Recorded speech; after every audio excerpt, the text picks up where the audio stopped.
All right. We have three propagators with us today. Bert is here in person. We have Dusty and Daryl from EasyGrow Canada. They're zooming in. They're having a greenhouse nursery, and then we have Austin Wrenn from the eastern part of this state. He has a rooting facility. He will be joining us as well. Bert, you're the only one in person, so you're just gonna sit here if that's okay with you. And I just gonna let everyone introduce each other first. Start to open the video again. And can you guys hear us on Zoom? Good. All right. Yep. Yes, I was gonna say, hopefully the picture did. Yeah. Sweet. All right, Bert, I let you introduce yourself, and then we go to Austin, then to Dusty. So we're just gonna go through around. So Bert, you're number one. Thank you. Bert Lempkes, I'm General Manager of Tri-Hishtil. We're a greenhouse operation that you will see this afternoon. We're specialized in grafted vegetable plants, and we use actually strawberries as a filling. Yeah. Because we have extra greenhouse capacity at a certain time of the year. And we propagate strawberries under contract for a large greenhouse producer. So these are all varieties that are just under number, and we cannot sell them to anybody else. All right, those are mostly UK varieties that they propagate, right? Yeah. They're That's what it's, yes. Yeah. But for how long are you doing this now? Our company is now 10 years old. We started with strawberries 7 years ago. 12 years ago. Yep. And then your background is? Oh, my background is I grew up in the greenhouse business in the Netherlands, and through different stops around the world, I ended up here in North Carolina. Worked in ornamental greenhouse business, and then started with Tri-Hishtil 11 years ago from the startup. So you broke ground for the facility in Europe? Yeah. Oh, wow. Yeah. I'll do that. Yeah. All right, well, welcome and thank you. I go to Austin Wrenn and let him introduce himself a little bit.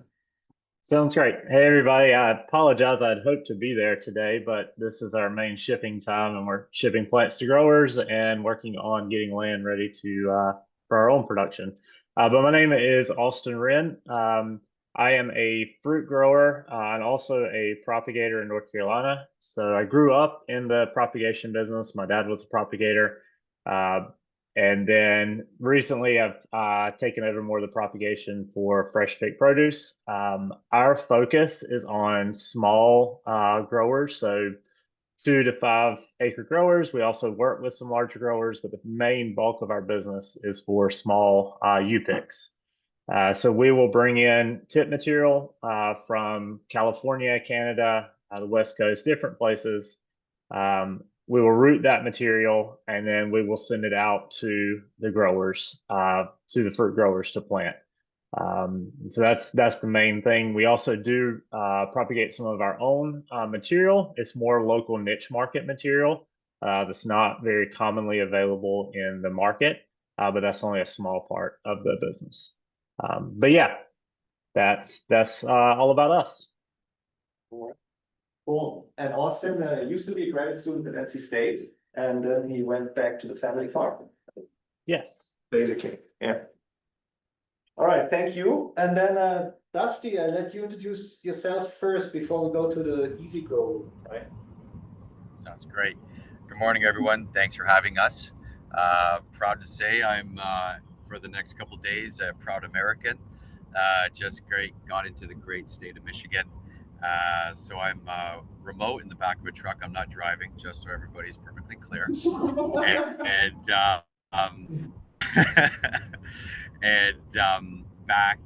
Back home, we have my father, Daryl Zamecnik, and Kyle Dick, our integrated crop care specialist, who follows through propagation all the way through to production and support for right now our tabletop and our glasshouse growers.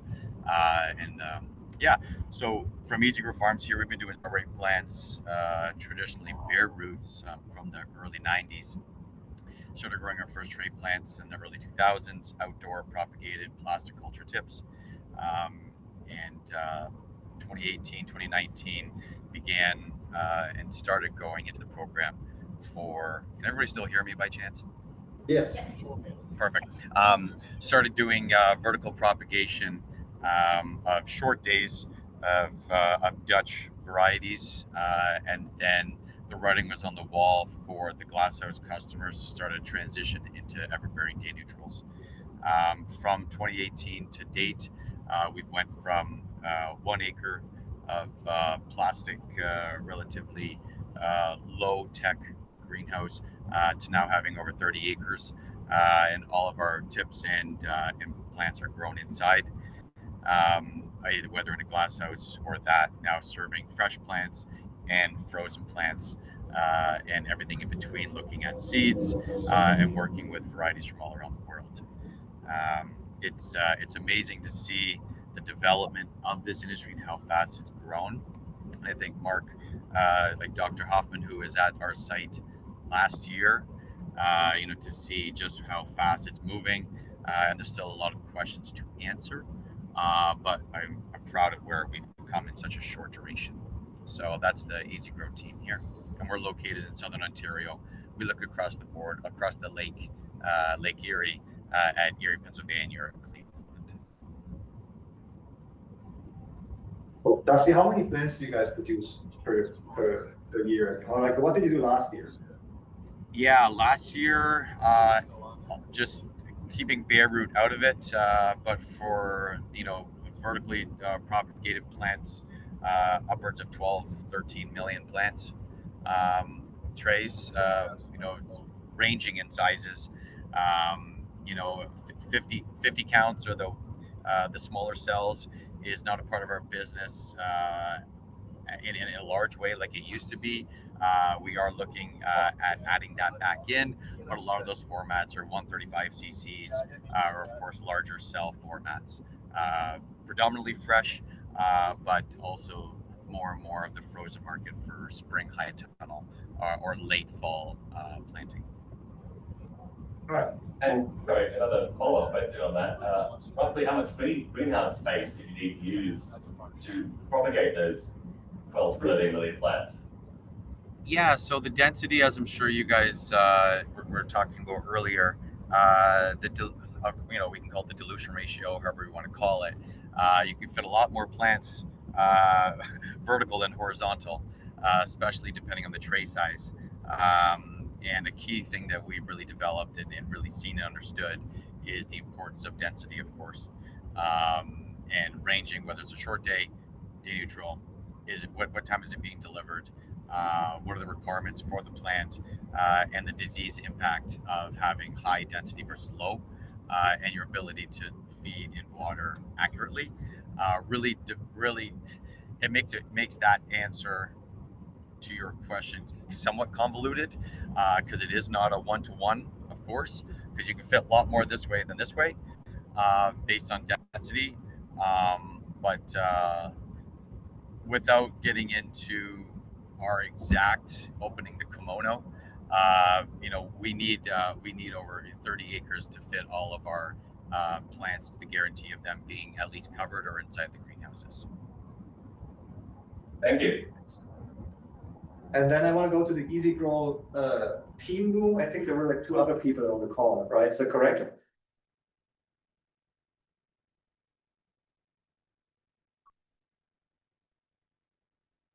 Oh, they're probably gone now. Dusty, are they still there? They're gonna be not there anymore. Yeah, Kyle and Dad. Dad is not the most tech savvy guy, but they'll patch back into you, and I'll give them a message. We'll patch it. But I'm more than happy to answer. Okay, great. When we do that. All right, so I want to open it up for questions. I think there was a lot of discussion about quality of daughter plants, so maybe we can start there and have everybody's input, and then just shoot questions. They're here only for an hour, so you should take the advantage in asking as many questions as you want. So, quality of daughter plants, what's your take? Bert, do you want to start? It is a lot dependent on the variety. Even with the proprietary varieties that we use, we see incredible difference between productivity of the mother plants. Yeah, and when is your threshold of like, this is a daughter plant that I don't want to root anymore? We don't work that way, but, When we propagate everything, for our customer. yeah, But with vertical, mother plants, we target for 30, 31, 32 per mother. If you get below that, it gets really expensive. any other questions from the? So are you defining the spec for the quality of those daughter plants or your customers? Customers. Yeah, And you can see more this afternoon when Right. you're on the tour, we can show you. okay, very good. I guess what's the customer threshold for variability between, daughters deliver them? Out of curiosity. They would like to see, obviously, a good sized crown and good root development, and that's really, it depends on the variety again and timing. So you're saying if you get like over 34-ish plants, it's gonna get dicey in terms of like what the customers like, or is that you? No, it's, Minimum we threshold. cannot get more within that It's gonna be short too time expensive. frame. Yeah, okay, I see. I see. Within the different varieties, you're managing all the same, no? Like in the same houses and. Same houses, we can manage the irrigation different. We use a pre-val climate computer for irrigation also. And we measure the amount of runoff and adjust for it.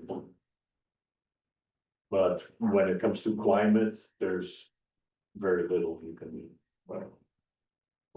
But that time frame that you mentioned about the 30 to 33 plants, what is that time frame? 100 days or? That is harvesting in June and then a second harvest by beginning of August. And starting, when is the starting point for it? Starting week 9. Planting the mother. Planting the mothers and weekend. Thank you, Bert. Dusty, do you wanna chime in on the quality discussion, daughter plant quality? How do you guys do it? Is it also customer driven, or do you decide what's a good quality daughter plant? Quality of daughter plant is, honestly, to the gentleman from Tri-Hishtil's point, really depends on what's the starting type material for our threshold. You know, are we working with a tissue culture mom? Are we working with a mother that we produced as a BM3 tip that we then grew all the way through? Are we working with bare root?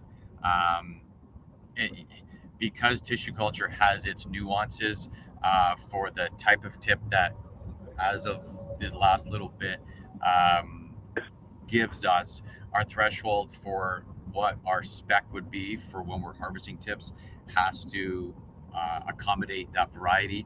Are we working with a European genetic that tends to, for the stolons to be thinner, and for the caliber of the crown when we're harvesting to be thinner? Then let's just, you know, I'll pick on good old San Andreas. San Andreas gives you pretty much almost, you know, like a thick caliber tip and stolon coming off the mom. So it's hard to have a universal spec, which is why we, you know, work with the breeders for at least a couple of years to see what is our spec to be, how do we grow it to make sure it is making sure that that variety is exactly what it should be when we are striking that tip.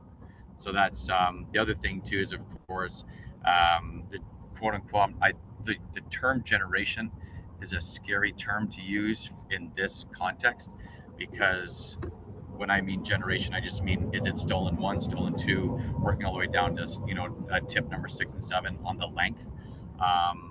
We don't per se call those generations because they of course don't go through cold store, but making sure we're taking the tips that are in the middle, which is a project that I know Kyle and the team and we're all working on, is exacting GDH, and how do we apply them to quantify what is a good tip versus just using visual. When we're harvesting, of course, you're working in a whole mess of material, and how can we quantify getting the right growing degree hours in all the material, so that when we're shipping out plants, we can make money because not everything will be exactly coming on the same time. But how do we guarantee to the highest degree of accuracy that what we're sending out will be flushing all relative at the same time? Because of course a tip that would be only grown for say 20 days on the vine versus one that's 45 days, there is an age nuance there, and its fruiting will be different. Unfortunately, at the moment, there is not commercial available seeds to provide the exact same program. So it is a bit of a chef's kiss when it comes to tip selection. Okay, thank you. Austin, your thing. Yeah, so not really to repeat anything they've said, I guess maybe I'll go a slightly different direction. We've seen in the last say 4 to 5 years, the tip variability and quality available on the market has changed very rapidly every year. You'll see some large, some small, some that are much slower to root, some that are much faster to root. There's the varieties play a huge difference. We see certain varieties root well, like Rocco, others don't root well, like Albion. They have issues. And so there's a lot of varietal changes in the tips, but also location and quality. For us as a propagator, the main thing for me is I want equivalent size tips when we go and stick them in our tray fields. If we have a lot of variability and there's more sunlight getting to the soil or to the tray versus others, we really have to keep all those zones equivalent. So we need the same size, roughly the same size tip in each of those zones. So we typically grade the tips out. So if we have any that are larger, more leaves, we will move those to a different zone and try to keep it spread out as much as possible to keep it equivalent. Oh, yeah, questions, just ask questions, everyone. Dusty and Austin, just a quick target for your number of tips load per mother plant per cup. What are you targeting before you go and cut the runners for, and that timeline for that TPP? Austin, after you. So we may be a little different.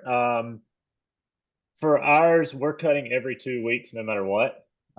So we're not leaving a huge vine like is more common with other propagators. And that is purely because of a logistical decision for us based on labor.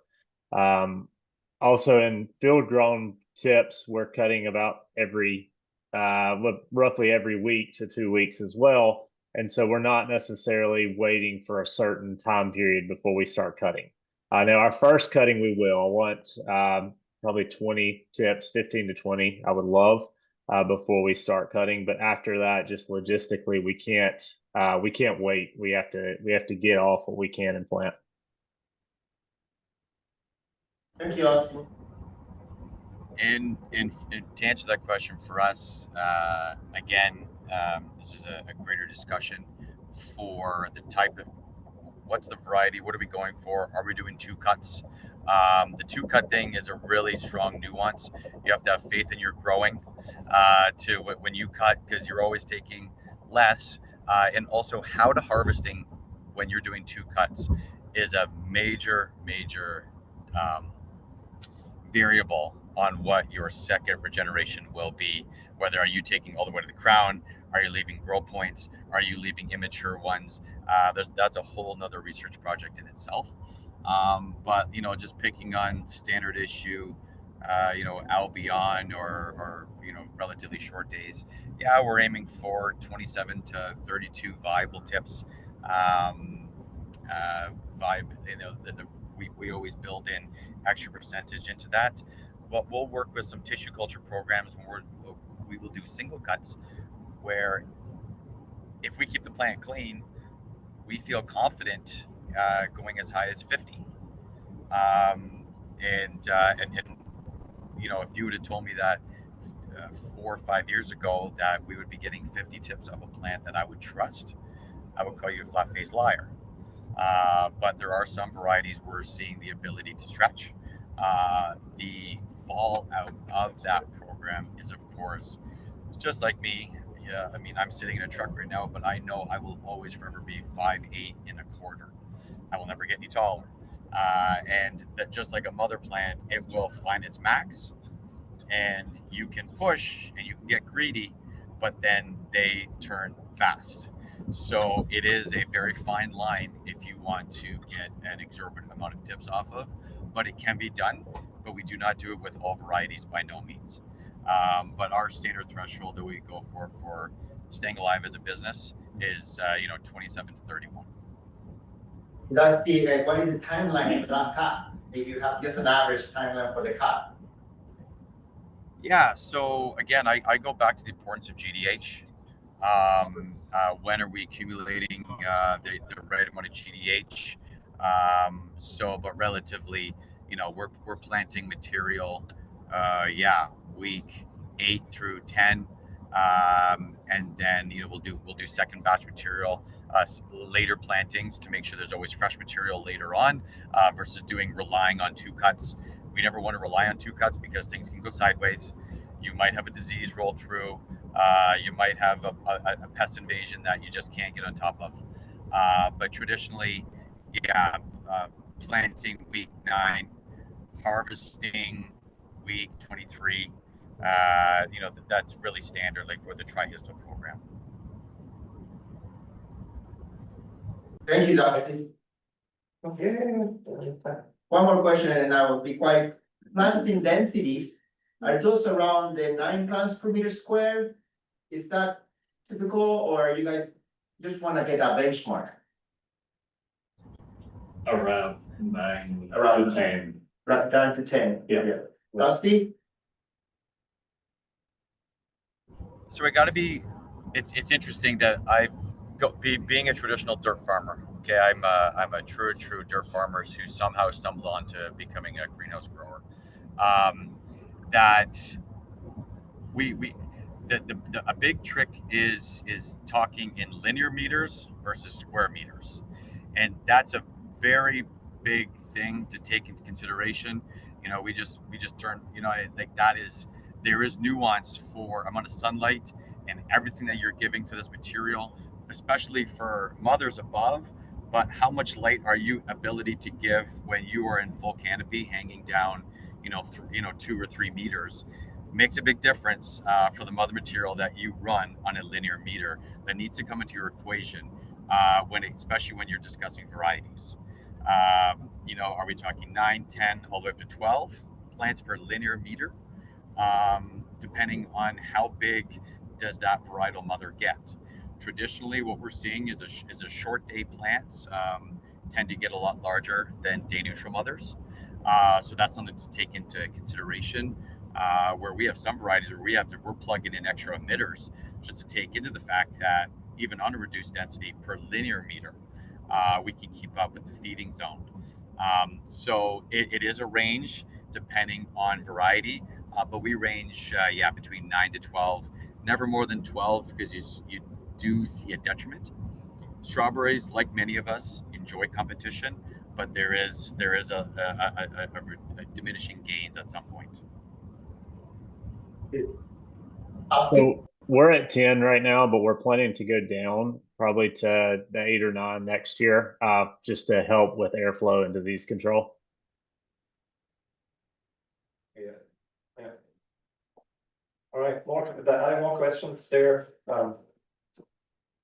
Anyone? I have a question for everybody, but I'll start with Dusty because your comment about having previously been a dirt farmer and now moved to this indoor vertical environment. Did you propagate strawberries outdoors? And my question is, for folks who have done both, what's easier about outdoors? What's easier about indoors? And if you switched, what were the factors you were thinking about that encouraged you to move indoors?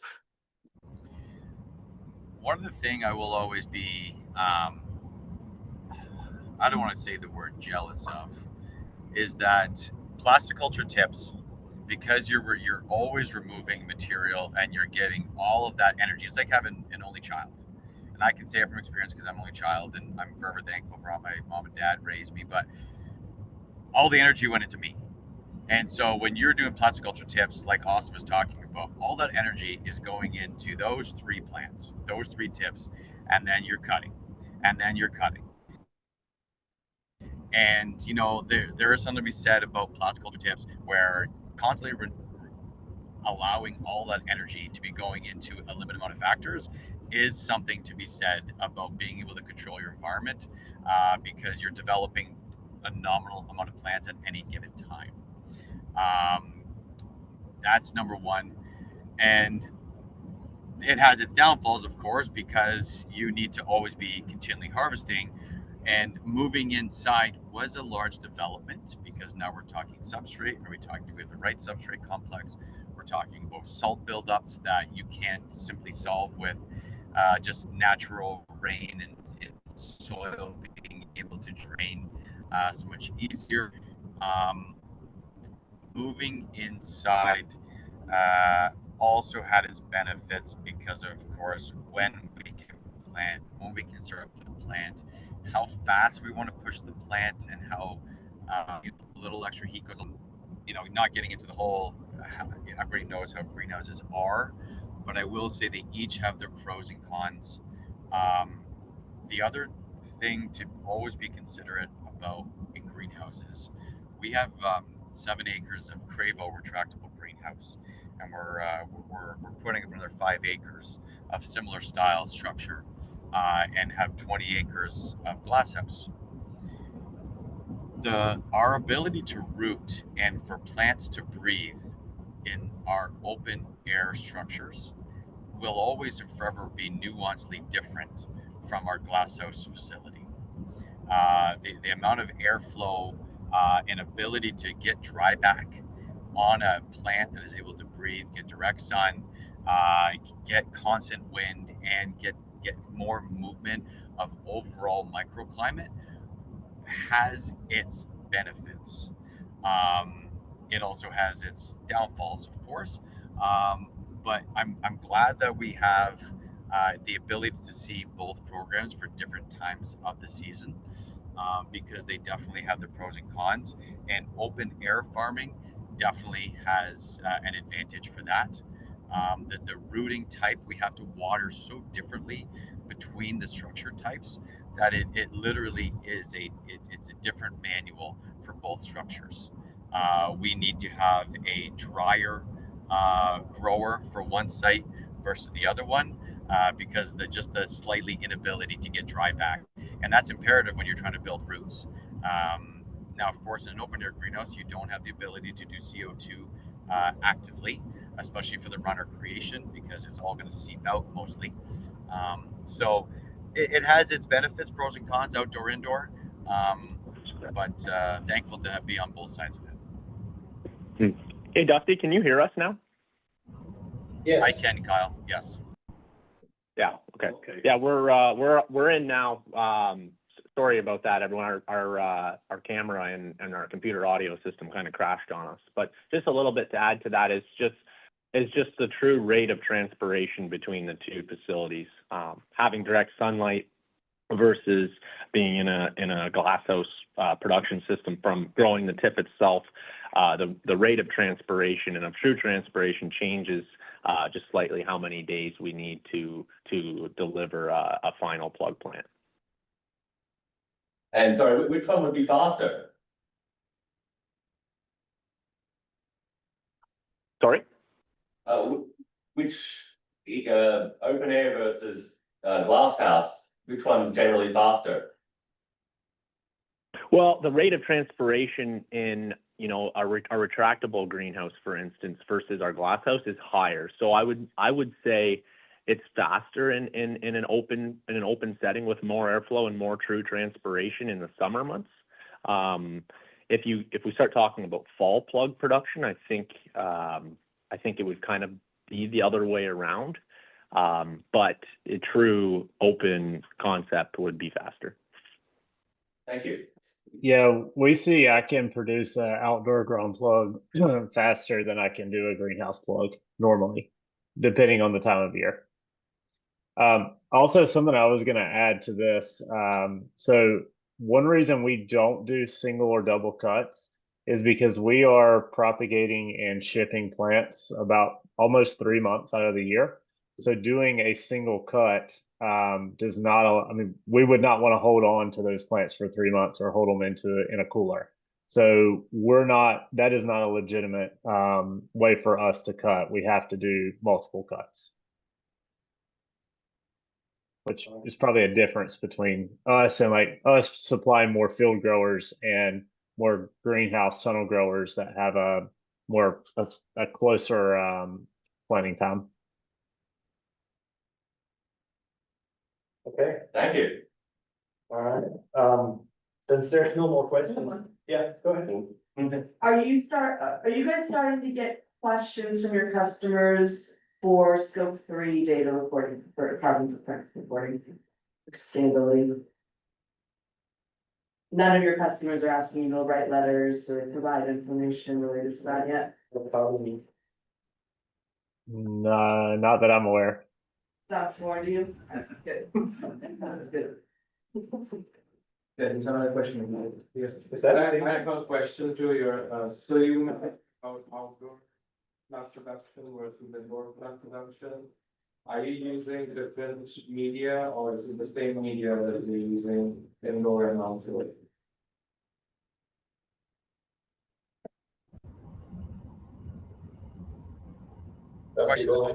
Questions about growing media, sorry. Kyle, you want to take this one? Yeah. So are we talking growing media for mother tip production, or are we talking about plug production? Plug production. Plant production. Yeah. So I think for relatively industry standard would be, you've seeing most of the industry shift to a 100% cocoa pith for a few different reasons. And the main one would be consistency and drainage, and just the price point. But it's important to keep in mind that the core that you're buying has to be of good quality. You know, it has to be truly buffered. It can't just be, some of the lower quality cocoa that comes into the North American markets. It has to be a higher quality. Do you want to talk about that? Yeah, well, we only propagate indoor, and we use cocoa for the mother plants and a peat fertilizer mix for the dogs. Okay. Did you guys play around with some different substrates, or is that like the standard that you use? It's the standard that we use for our grass plant production. Oh, so you're using the same? Yes. Okay, oh, yeah, makes sense, yeah. I see. And we would be the same as well for our mother plants, and then peat perlite for our daughters for our propagation. So when you say mother plant, is that maintaining the mother plant really because they're trying to grow the tips of the mother plant, right? It's just about maintaining the mother plant, right? To get the tips. Or do you use the mother plant just for gathering tips, right? Is that Yes. Okay, yeah. I know that there was talk about light intensity and CO2. Like I was wondering, if this rooting hormone has a role to play in the propagation of strawberries. Not my house. All right, any other questions? Yeah. Go ahead. You kind of touched on it. So are you guys having to cut a lot of flower and fruit off of any of these mothers? And where's your labor come from? Is it H2A, is it local? For you? First, yes, we have to take a lot of flowers and fruit off, and that's a lot of labor. I wish there was a spray that you could just put on there so they don't flower. I understand that don't work that way. Our labor is mainly local for the strawberry propagation, but we also have H2A during our peak season. Yeah, and I think it would be good, just for everyone to understand a little better. How your operation looks like, right? Because your main focus is not strawberries, your main focus is your Graft wine production, right, exactly. You will see that this afternoon. Can I just forward? Yeah. So on that note, that strawberries are not your primary crop, and I'm assuming these, I haven't seen yet, but you have lots of crops in the same environment. How are you're on the same irrigation system or isolated, or presumably you're on isolated valves, so how do you deal? Totally separate irrigation system. How do you deal with waterborne disease issues, or there's not? We do not recycle any of the water, we only use fresh well water.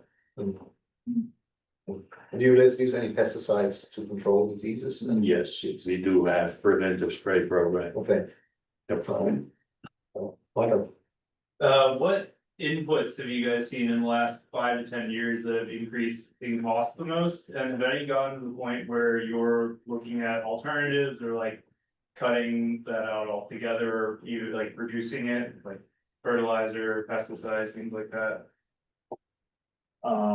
The biggest single issue that everybody in agriculture is dealing with is 3 points, labor, and labor, and that's where our cost increase is.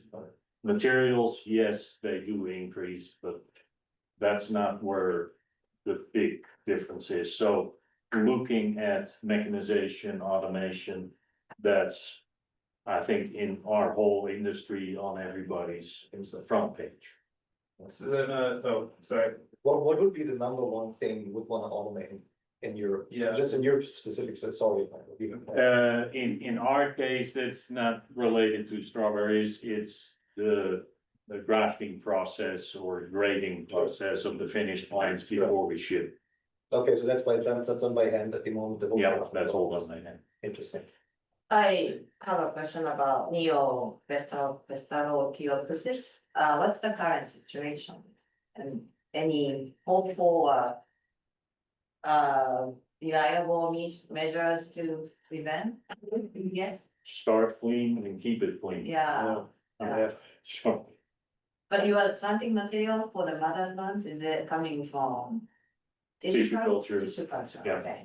And Michael, your question. Well, I have a follow-up based on labor. What are your numbers? I guess this is probably best for Easy Grow, like man hours, open fields, outdoor production versus greenhouse production, or more vertical environment. Are you seeing a difference there? Yes, the man hours is nuanced because at the moment we don't do any day neutrals outside for bare root. So I mean, once you get the first 2 bloom sets off of, let's pick on Florida Sensation or Brilliance or whatnot, you're well on your way there. But your man hours inside are definitely more intensive because flower removal. We grow as well. We're one of the growers of the same varieties that Tri-Hishtil does as well, and they are quite generative in nature, and with generative, which is good because we all need to sell berries to make money, comes with a lot of blooms for the propagator. And so both in the mother, also tissue culture has its program when it's done correctly, blooms coming on the tips. So you can imagine going through and doing bloom removal on 3 meters or 4 meters of canopy, which has its nuance, and then an additional bloom removals to ensure a quality crown size when it's in the plug form. So much more labor intensive, which is not what people want to hear, because labor intensive is French, or should I say in the US, Spanish for higher price plant. It's not something that we want to do, to have to charge more, but with these generative varieties comes more touch points, and that's the job of our CFO and our whole operations team, to make sure that we can make sure that we can provide these plants that give everybody the most amount of berries, but that we can afford to sell them at a competitive cost. So, but yeah, like every time we touch a plant, it costs money. And at the moment, we do not mow it's one of the programs that we've seen in the Netherlands, we see around the world, of mowing their crops, of mowing their plugs for easier bloom removal. But we do not mow because of the risk of neo, the risk of spreading acutatum, the risk of spreading everything, and having the party go across the whole crop. So we do manual deblooming, which has its own nuance. So that would be for you. Sorry, my last part is, if any, I don't know how Tri-Hishtil or Austin does it. So if you mow, God bless your soul, that's great. I hope to one day get there. I'm just not confident yet to do it in our program. Yeah, we tried it once and I'll never do it again. I think your risk is too high So with the mowing. Yeah. Dusty, for you, the number one issue would be also flower removal to mechanize, potentially. Yeah, flower removal would be a large one, honestly. Another area that, because we're moving more and more to a very active biological program, not organic. When I say the biological, just so it's perfectly clear, it's different than organic, just biological. Having to reduce the amount of pesticide, insecticides specifically, to allow those tools to be in the grower's bag. So the amount of scouting has definitely gone up, which is of course man hours, redundancy, but labor is the number one. I always laugh every February the 1st. Our box company says, "Hey, we're going up 8%. If you order by April 1st," and then there's another 8% coming down. So I don't know. I want to be in the cardboard box business, because somehow that's like they can get away with it, but we can't. But it's labor is our number one program. But every year, I mean, like what Kyle mentioned on moving away from Dutch peat and Dutch cocoa to where can we source to still grow very, very strong plants, is something we're constantly attacking. But I mean, at the end of the day, those variables you can clear up, and then all you're left with is the rising input costs of labor. Yeah, we can follow up on the flower removal, at least by main cost, I guess. How many flowers on per mother, like, do you have usually? Like, do you have a raw number? No, that's a lot. Yeah, it's a lot. It's a lot. At some point, as much as we want to live in a perfect world, we don't. Once you're about 20 days out, 15 days out from cutting, you just throw the program to the wind and just let her buck and just like borderline turn into a strawberry farm, which Kyle hates and our growers hate, but it's a reality of the situation. There. What is your most consistent disease problem, and how do you manage it? Right, you start. We're gonna go around.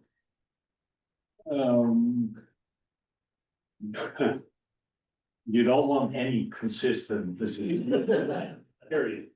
So you do preventive sprays. We use some biologicals to prevent insects, buildup, mites. There's something which comes back frequently, which you have to battle. What would be the thing if you relaxed any of your methods? What would be the first thing to creep in and cause problems? I don't know. It's hard to say.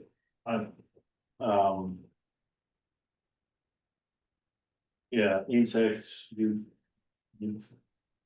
keep under control, and foliar diseases you don't want to even open up that door. Ever.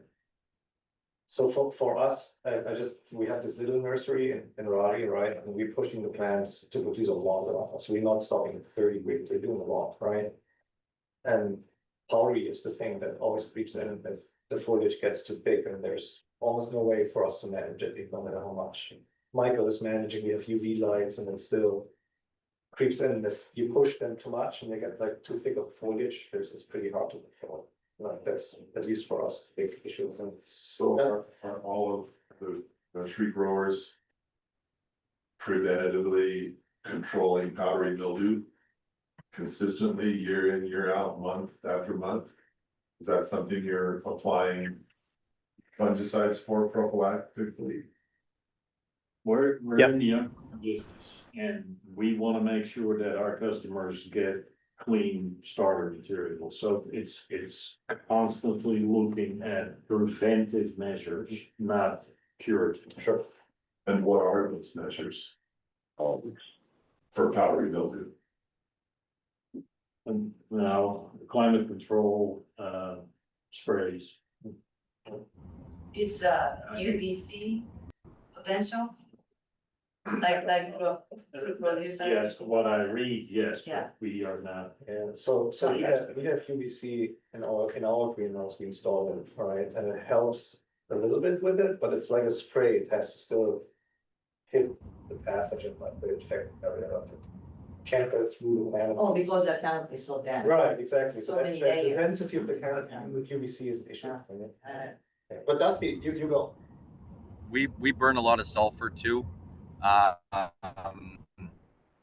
with standard issue. I mean, they're very pretty much every night in the range, because we can get away with it because we're not worried about blooms being burned off or anything like that.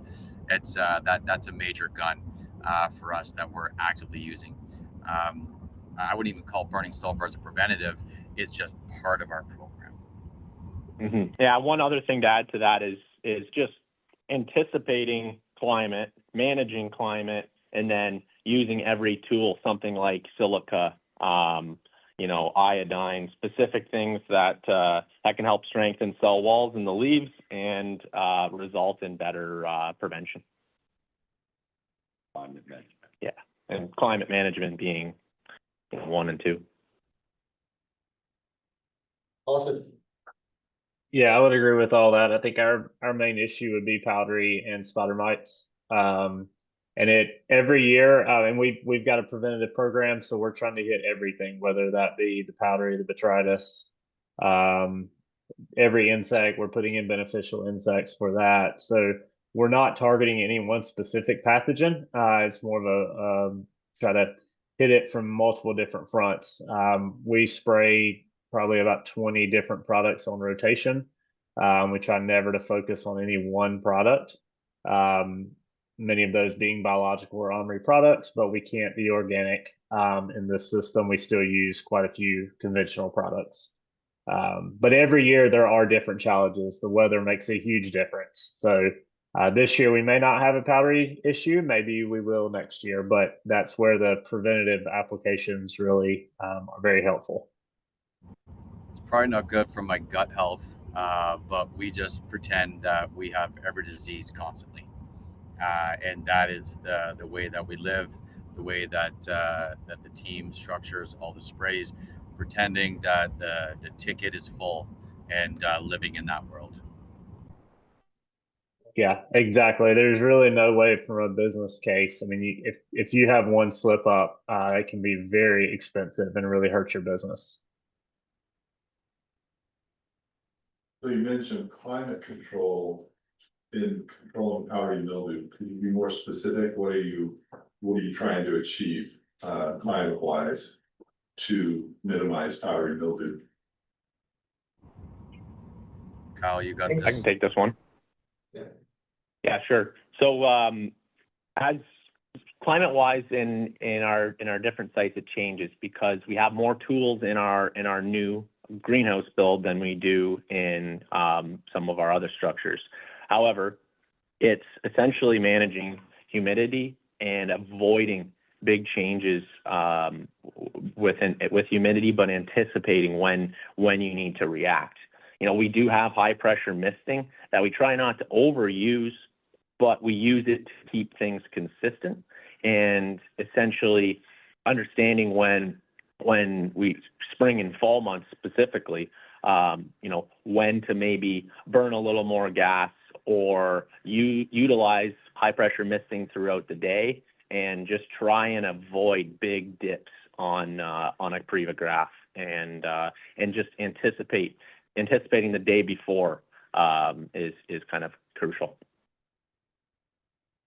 So are those all like experiences that you have where you base this on, or is there certain like visual cues, or do you measure anything when you say, you know, this is when I have to list more? Yeah, so essentially we're working off of 3 metrics, and that's relative humidity, humidity deficit, and vapor pressure deficit. And essentially, you know, we can program a lot into our computers, but sometimes things change fast. And, you know, we get in the summertime, for instance, we'll get when in Southern Ontario, we have relatively high ambient humidity levels outside, and that can result in pop-up thunderstorms and whatnot. So just when to close vents, when not to close vents, which direction is the wind coming from, which direction is it changing, you know, making sure that Priva is keeping up with what's programmed in it and that it's working effectively. But it's a few different metrics that come into play, and essentially at EasyGrow, you know, us and the growers, we're always looking at graphs. We're always anticipating what we could have done better, and then looking at the weather forecast too, so we know when to keep a closer eye on things as well. It's a big plus, a big factor. There are definitely some things that have changed in agriculture as far as the technology goes, but farmers still have to be weathermen. They have to be better than weathermen, and you're constantly looking for the change and predicting. Yeah. Weathermen are allowed to be wrong. We're not. The other part about powdery mildew that I'll touch on is, you know, getting back to the variety management program, is if a variety that we're seeing is getting littered and covered with powdery mildew at the prop, it's most likely going to give the grower a lot of grief as well. So that's always a key indicator that, hey, should this trial variety not make it to commercial scale because it's giving so much grief down the line. And so giving those cues back to the breeders, you know, maybe that variety from Italy is not going to perform in North America because of different climates. That's just a specific, you know, a random example. But also identifying varietal traits with programs is essential for making sure that, okay, this variety should stay in because it also has some strength against it in the range itself, or it shouldn't even probably be in the prop to start with.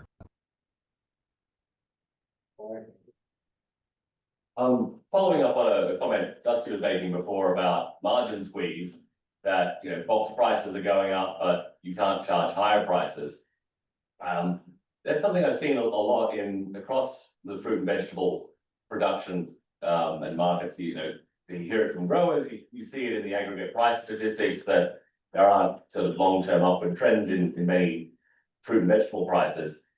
And I'm really curious from like a grower's perspective, how do you know that you can't raise price? Is that something you've kind of brought up in negotiations with buyers, or you've tried it and it's burnt you, or like where does that information and knowledge come from? Good question. I'll say simply, it's when you start losing market share. Sure. We see it, and the economics are definitely the biggest problem for us. And that's because the fruit grower and our customer can't necessarily pass on a lot of the costs. So we're very limited on increasing our costs to the grower. We constantly get feedback that the price of plants is way too high. And I get it, because when we start putting this into an acre's worth of plants, we're looking at $15,000-$20,000, and that's a lot of money for a fruit grower to sink into a crop that they're not going to get payback for 6 to 9 months. So there's a lot of risk that goes into that. But really, if we start seeing that we're losing market share to another plant type or to another area, we know that we've got to change something. And are you guys usually eating up the higher cost at the moment, or do you optimize processes, or how do you deal with that Every year it's trying to become more and more efficient as much as possible. But yes, we are eating a lot of the cost, unfortunately, right now. And the profit margin for the propagator, I feel like has shrank every year. Going back to when my dad was in the business and hearing what he was talking about, I mean, it's our profit margins have probably halved from what it was 20 years ago. But our risk has gone exponentially higher. Or do you a little bit different situation, I guess, because you negotiate directly with the buyers, or how does it work for you guys? It's the same issue. Same issue? Yeah, and one thing that, not so much in the strawberry propagation, but just in agriculture in general, if you're a young plant supplier, which we are with grafted plants. Yeah. You gotta be able to show that your customer is gonna make more money by taking a higher risk upfront, paying more money for the grafted plants. It's finally bottom line for us as well as for our customer. Dusty, any words to that? Yeah, I guess to touch that, it's you're skinning the cat 19 different ways to answer the same question. Is that we don't want to have to charge the prices that we want, that we have to look for to be in business the next year. Believe me, we hear the stories every month, every time we visit a customer, and when we go through ordering season right now, is that what am I getting? Why am I paying this much? Why am I paying this much? But at the end of the day, they understand that it's part of the program. It's a variable that unfortunately needs to be put into it because this is why we do it. We chose, a fruit grower decided to be a fruit grower, and the continual promise that if we can make it lower, we will. We are continually looking at processes, number A, and realistically, number B is that Microsoft Excel has to be your best friend. Every single process of where can you make it leaner, where can you make it meaner, is an integral part of your program. But yeah, believe me, we don't want to have to charge the prices that we do, but everything correctly needs to be done throughout those stages, because what's being shown in the industry is that it's not as easy as people think it is. And that's, there's some propagators that are going out of business, who were trying to do it leaner, trying to do it cheaper, trying to grab market share that way. And those are scary times when you start losing orders for somebody that's 12% less than you or 10% less than you. But when you have the data to back up your price, to say no, I can't cut any corners. Those are a scary couple of years, believe me, and we all know it. But it does give you validation for the price that you do need to fetch.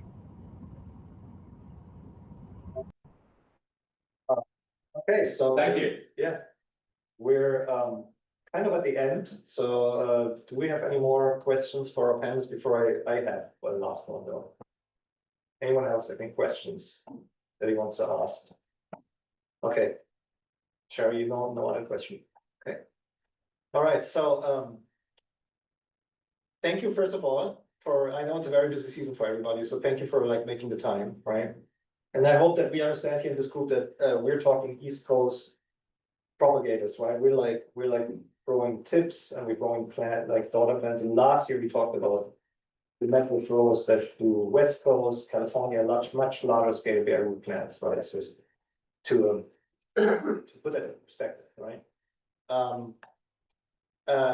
If you can choose the top two, you already said labor, but I want to hear another one from you. Like the top two issues for you specifically, right? I guess everyone picks labor as number one, but what would be the second one for strawberries related? Bert.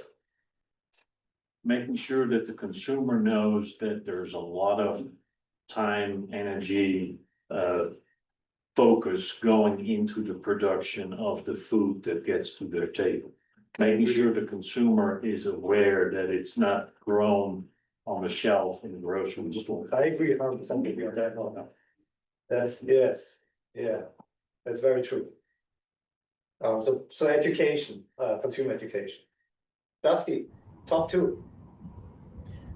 Top two, like, I mean, that's a fantastic point. You know, I know I'm speaking to a group that's promoting, you know, North Carolina and East Coast U.S. Agriculture. But, you know, the Ontario Berries is doing an active effort for the last couple of years. And Foodland Ontario has done a remarkable job with having the label on a lot of the products for Ontario grown produce from the education standpoint. The other side is that I will say, as we are moving to a more biological IPM approach in the reduction of pesticides, our biological bill is practically 4 times the cost of a standard issue, you know, a chemical bill. So yes, it's really nice and easy to spray miticides, but we are seeing 2 things. One, relatively greater control, and 2, a cleaner plant, which goes into education that farmers are putting out and propagators are putting out more of the bill, more of the bottom line to grow a healthy, clean plant using the practices that everybody wants to see. That for some reason, you know, I will say it, strawberries always being on the top of the list of this dirty, beautiful, dirty dozen. But yet there are so many things being put in as benchmarks and placeholders to fight that, but that comes at a cost to have greater control on a cleaner plant. So it's education, but also the amount of resources that are being put in to counteract these arguments that are out there are being done before our eyes on a large scale. Yeah, I agree. There are 2 issues, right? There's like the one issue is education. The other one is there's a lot of misinformation as well that comes out talking about how food is produced, right? Austin. Yeah. So we're, I'd say very similar to what's already been said.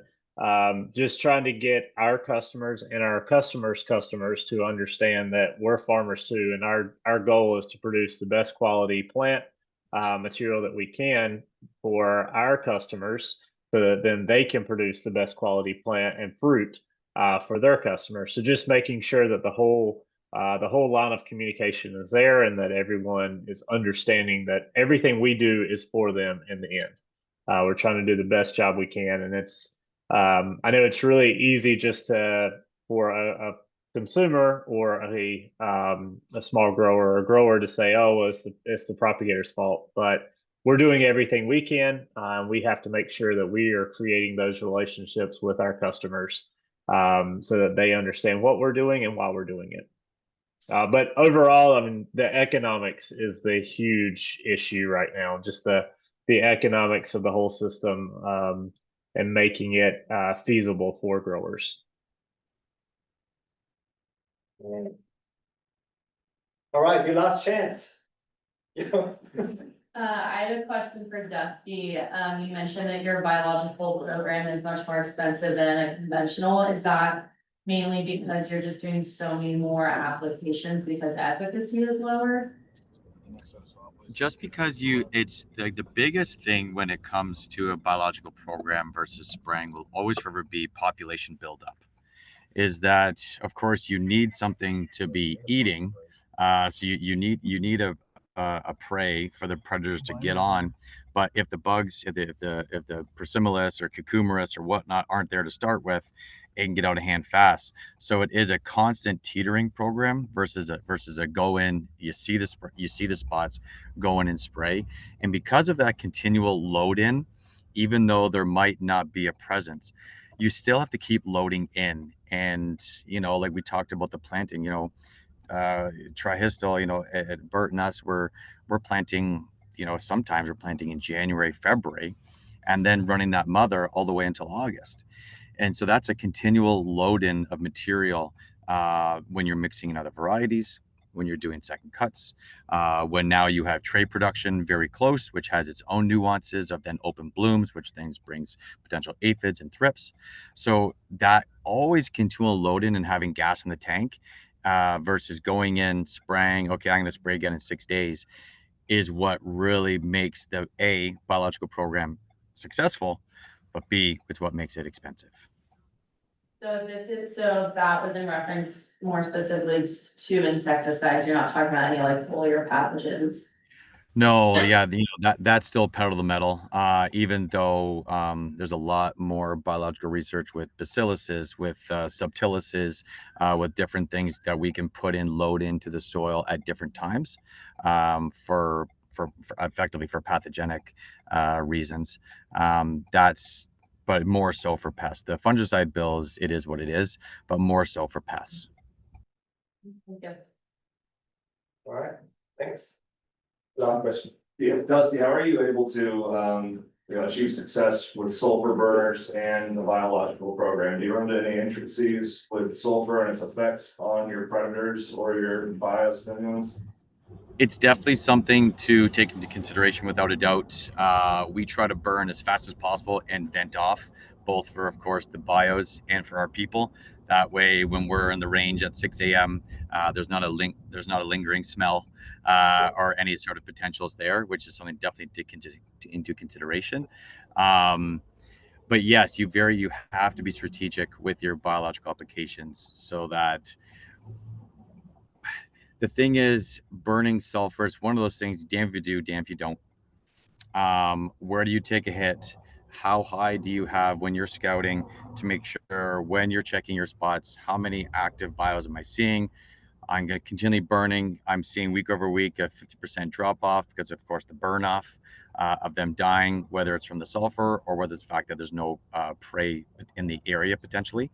So again, which goes into not trying to blow the bank continuously on bios, which is something that needs to also be critical as more research gets done on strawberry thresholds for pests to make sure that you're just not, it's not as if every week we're just throwing, 50 bugs per square meter just for the sake of pissing in the wind. And sorry for swearing there.